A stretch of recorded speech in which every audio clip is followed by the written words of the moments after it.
असुमना नोंमा नोंमा हौखी सिंथोइबा हंदक मरक phone वारी कया Sunday मतोमतसु अदुम नोई ngasai mana dukan da chatpada nganthoi na tahouba mataudu ningsinglaga yaroi indomcha sije tu ke ni la ije aikhoina phangbada ado last oina sidagidi tarano nupi aduna ado kundadi taro nganthoi noklaga indomcha taragumge aishi indomcha da sendong amata yaudoi pirisidi sida aikhoina amuk taradi kamaina aikhoi dukan phamdoiba nganthoi na nokwe tauraga masada asauba amata leitana haibani adubo pot leiba mayamnasu nungsiba phauri khara toina pot leiganba midi nganthoi gi dukan dagi adum changi nupi amana ichaje nongmata sauna leramdong mande ne nokfe tama adum tauba nungji nungsi ne ichase nganthoi paukhum di pide nokfe tamak tauri pot leibasu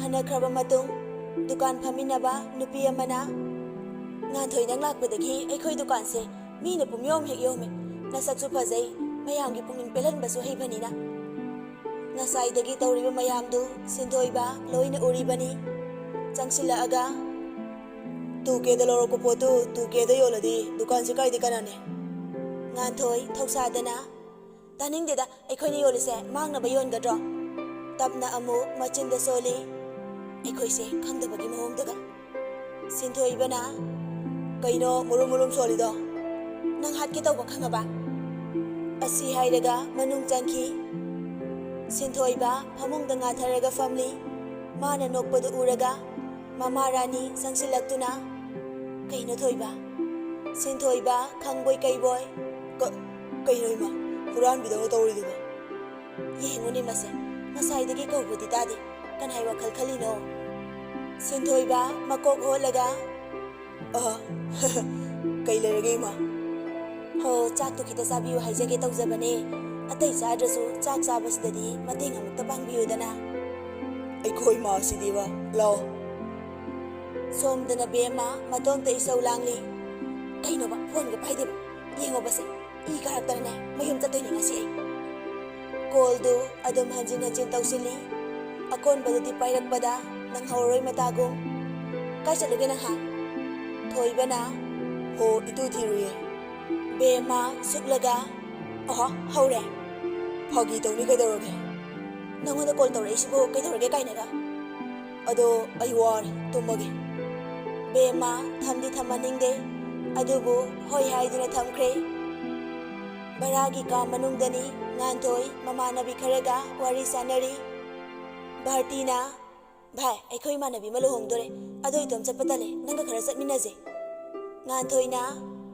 aingonda bardo laktana ai haige yani edo hoi numito hairo numidang nganthoi ngambada call tawi adubu pairakte nungaitana leiringai ngamba call back tawrai kai lerage thoi nganthoi sauningna kainoda aina phone torokpase yam kairabo handak marak ai khara sinba adugine nganthoi sauningna phat hairi da hujilao aikhoi ni cheleje ngamba pakhatna kaino thoi ngawrobona hana di sensi haraga ngasina kirabo ai thamage kona daroke nganthoi mathwai yam nungai jade mana asuk nungchijaba misak amana mangonda tarai tawrakpasida nungaitana ungduna leiringai call ama lai yengobada sinthoi,bagi oirami kaino sinamo call du pairaga wadi ngangda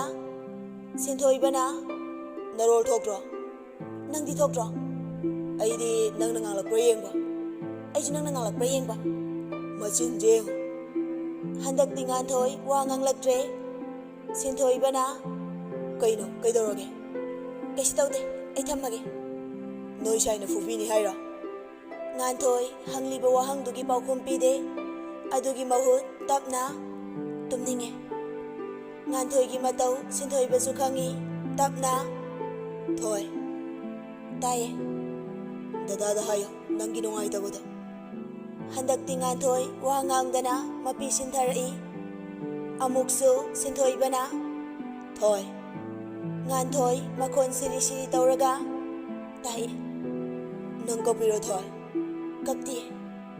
ꯑꯩꯕꯨ ꯅꯕꯨꯡꯃꯛꯅꯤ ꯈꯜꯂꯗꯤ ꯁꯦꯡꯅ ꯍꯥꯏꯔꯣ꯫ ꯗꯗꯥ ꯑꯩ ꯇꯨꯝꯃꯒꯦ꯫ ꯁꯤꯟꯊꯣꯏꯕ ꯋꯥ ꯃꯈꯥ ꯇꯥꯔꯨꯗ꯭ꯔꯦ꯫ ꯍꯣꯏ ꯍꯥꯏꯗꯨꯅ ꯐꯣꯟꯗꯨ ꯀꯛꯏ꯫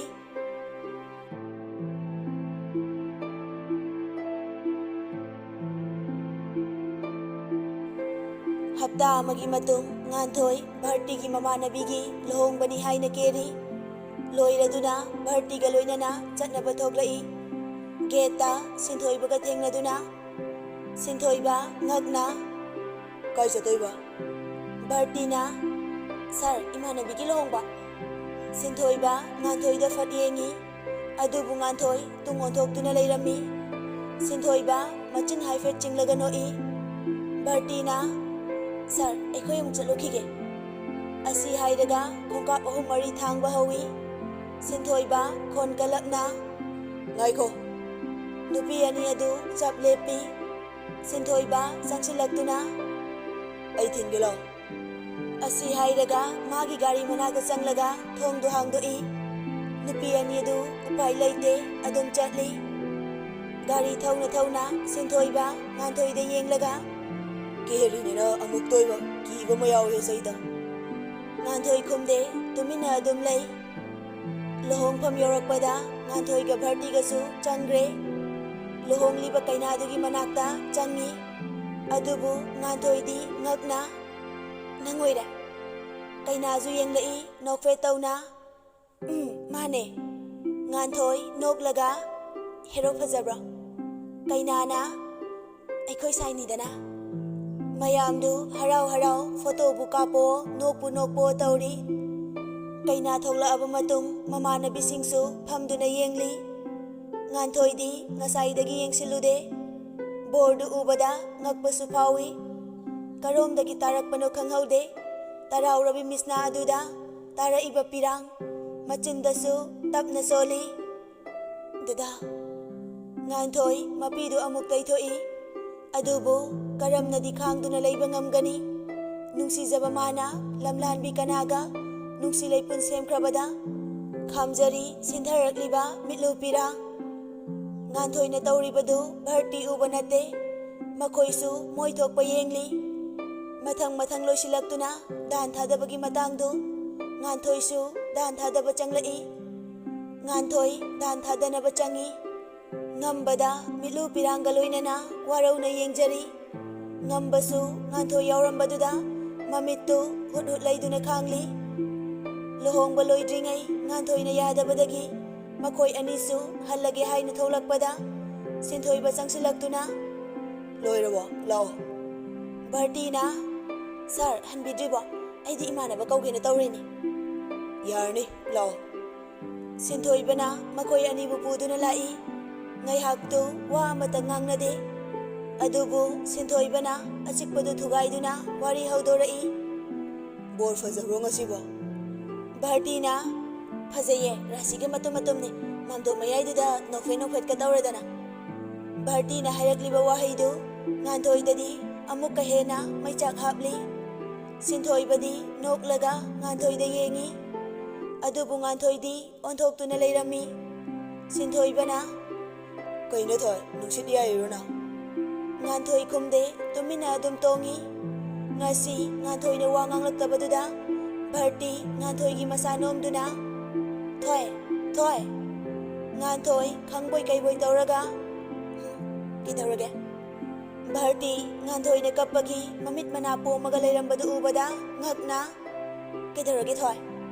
ꯉꯥꯟꯊꯣꯏ ꯁꯤꯟꯊꯣꯏꯕ ꯇꯥꯈꯤꯅꯤ ꯃꯇꯥꯒꯨꯝ ꯚꯥꯔꯇꯤꯒꯤ ꯃꯆꯤꯟ ꯃꯦꯜꯂꯤ꯫ ꯁꯤꯟꯊꯣꯏꯕꯁꯨ ꯍꯥꯏꯔꯞ ꯇꯥꯏ꯫ ꯑꯣꯟꯊꯣꯔꯛꯇꯨꯅ ꯀꯩꯗꯧꯔꯒꯦ? ꯉꯥꯟꯊꯣꯏ ꯁꯤꯟꯊꯣꯏꯕꯅ ꯑꯣꯟꯊꯣꯔꯛꯄꯗꯨꯗ ꯃꯥꯁꯨ ꯐꯠ ꯑꯣꯟꯊꯣꯛꯈꯤ꯫ ꯁꯤꯟꯊꯣꯏꯕꯅ ꯍꯣ ꯀꯩꯁꯨ ꯌꯦꯡꯂꯣꯏꯌꯦ ꯁꯛꯊꯤꯕꯤ꯫ ꯚꯥꯔꯇꯤꯗꯤ ꯅꯣꯛꯂꯒ ꯂꯩ꯫ ꯉꯥꯟꯊꯣꯏ ꯀꯩꯁꯨ ꯈꯨꯝꯗꯦ꯫ ꯑꯁꯨꯝꯅ ꯃꯈꯣꯏꯁꯨ ꯌꯧꯔꯦ꯫ ꯁꯤꯟꯊꯣꯏꯕꯁꯨ ꯃꯈꯣꯏ ꯑꯅꯤꯕꯨ ꯊꯅꯝꯗꯨꯅ ꯃꯌꯨꯝꯗ ꯍꯟꯈ꯭ꯔꯦ꯫ ꯌꯨꯝ ꯌꯧꯕꯗ ꯔꯥꯅꯤꯒ ꯀꯨꯟꯖꯣꯒꯗꯨ ꯃꯥꯡꯒꯣꯟꯗ ꯃꯆꯥꯅꯨꯄꯥ ꯍꯜꯂꯛꯄ ꯉꯥꯏꯗꯨꯅ ꯂꯩꯔꯝꯃꯤ꯫ ꯒꯥꯔꯤ ꯃꯈꯣꯟ ꯇꯥꯕꯗ ꯔꯥꯅꯤ ꯆꯦꯟꯊꯣꯛꯇꯨꯅ ꯒꯦꯠ ꯍꯥꯡꯗꯨꯅ ꯒꯥꯔꯤꯗꯨ ꯊꯧꯖꯤꯜꯍꯜꯂꯤ꯫ ꯁꯤꯟꯊꯣꯏꯕꯅ ꯆꯪꯒꯦ ꯇꯧꯕꯒ ꯀꯨꯟꯖꯣꯅ ꯀꯥꯏ ꯆꯠꯂꯣꯏ ꯑꯁꯨꯛ ꯊꯦꯡꯂꯕ ꯀꯥꯟꯁꯤꯗ ꯍꯥ? ꯁꯤꯟꯊꯣꯏꯕꯅ ꯑꯉꯥꯡ ꯑꯅꯤꯈꯛ ꯊꯤꯜꯂꯨꯕꯅꯦꯕ꯫ Kanagi angang? Hangrapone, yare, ay ware, tumba changi. Sinthoi basu magi kada changkre. Phiga hongdagai phone da wari sanari. Riana, kai chalu haibano na? Sinthoi bana? Ichanupi ani khak lohong balo chalu bane. Sengi ko? Hoi he, pungseng hek sengi. Ria noglaga. Hoi, ada nang namit yam ganu ko. Kaino, pakhang ni, apa mathi daure. Usitiya se. Phagi tau ne he, ai ju tumage ko. Somdana nganthoi abe da call tawduna kapli. Abe na karamba nupa na mabo aduk tukachaba. Ai dine mai tharaga harbu phau peloi dori haisini. Nganthoi na abe ai kai haidoino khangde. Ai yam wai abe. Taningde magi da makapido piba mudona. Adu sharuk ne nga thonga chaw.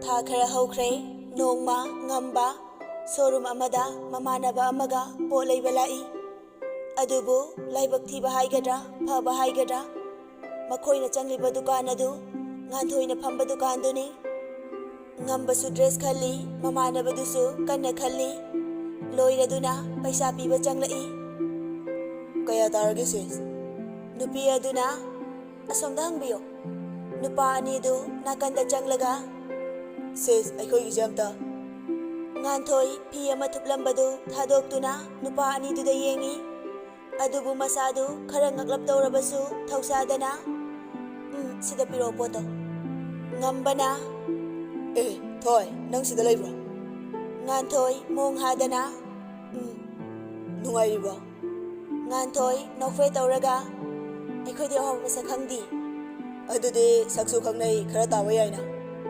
nganthoi khumde paisa masing du che amada iraga pi ngambana khara taro warobira kaideda nupa ani du su thoklai mamana baduna khangnawrona ngambana x ne aduga senam tu su taraktaba yada tawri oiramnida adu fai kaino ha yarida kaisunate ngambasu mayum dahalai yum yaubaga mamadu isau langduna leirammi patina saida haisina hidi kadai digi hosilaga lawruwa mauno sibo ngambana kaidoreima nang machuna tuwar no nganbadagi laidu kok thani khangdene irubu lurabo sibo omilasu imungdagi sau launa lawrai kaino ima wagi wachumna ngangbiyo patisu onsinduna khatnai aina haise kaida langi ha mau anawi oiringai aduk tawbra hairaga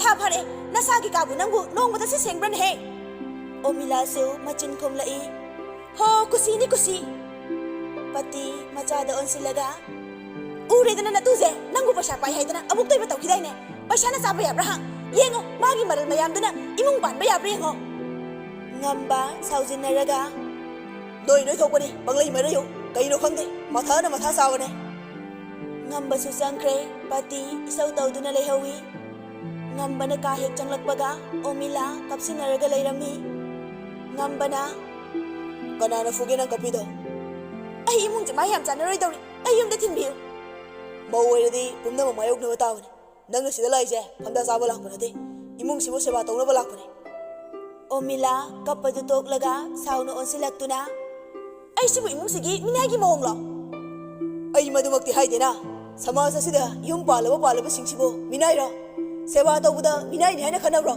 नते नंगना Dumna खलदी नंगी सेवा तौरिबा इमुंगी कुमनम होनरिबा इमाजे नंगना करिनि हाइना खले हा नंगी ना पामदगी उलकपनि हाइना खनब्रो ओमिला कपngang तौरगा ai sibu no imungsina asuk nungsiduse kaigino ai sibu to mi macharo yam taringde kajada silo nasagi na thong nasana khang ai sawlakano omila kapatoklaga ngambagi manakta famduna amuke sinari adoda wamta haikiba amukari kamdo wana adubura nganthoi do dadana su yam nungsibani aina maram oiraga kaina hale ado haujiksu matam leiri dadana yaradi mabu yumsida puraktuna ichin inhagum leiminagi haibabu Ngamba sauramba pumba ngahaktangduda mangkhre.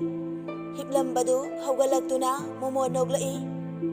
Omila makha amuk tarai. Ta simatangdi yabiyo. Ngamba Omila da onsinduna. Nangna aigi apamba khangbibasimung nunghaiba leitre. Ai yam harawi. Ngambadi khangba nate nganthoibu aduk nungsirubagi haidibani. Adubu Omilana tauriba manungi poramdi ma khangba nate.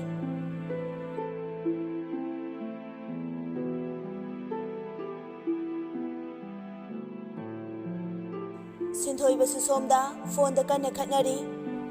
Nade aina han haidabra haibri noida. Kaidona bra ni noi thamido ha. Aduda seno haina thambana tro.